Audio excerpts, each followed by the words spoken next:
VR6 timing today. So, well, today's video is going to be how to time a VR6 engine. So I already started off by putting the crank at TDC. There's a mark on the crankshaft right there. Make sure you line it up perfectly with the mark on the block. And then these are my cam log plates. I made them. It's just 1/8 steel. And I drill a hole and I put bolts so they don't move. And it works just as fine. Okay. And then I'm gonna come over here. And then you don't have to remove the sprocket to take out the chain. You just had to take out the bottom one right here. And that's it.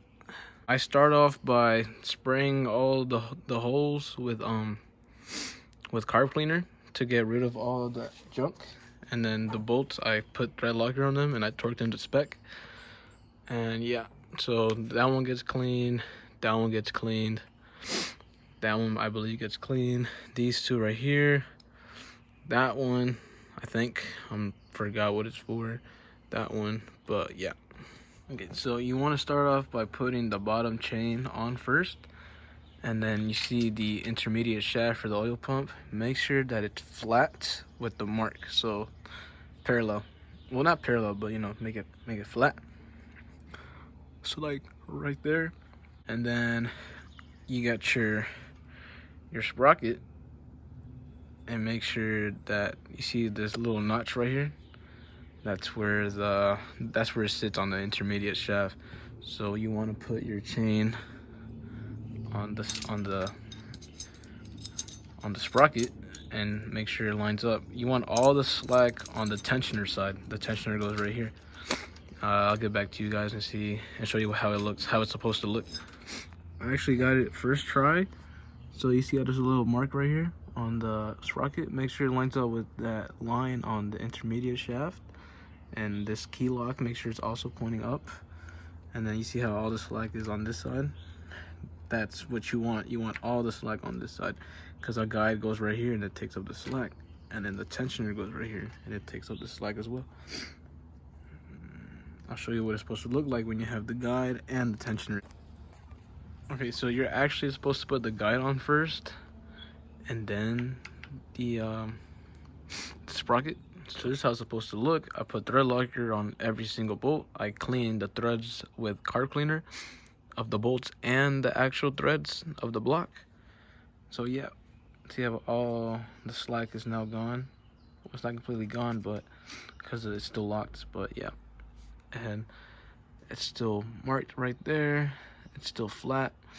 The guide is in. There's no slack whatsoever. All the slack is over here, taken up. And now it's time for the upper chain. It's also very simple. You just put the chain on here.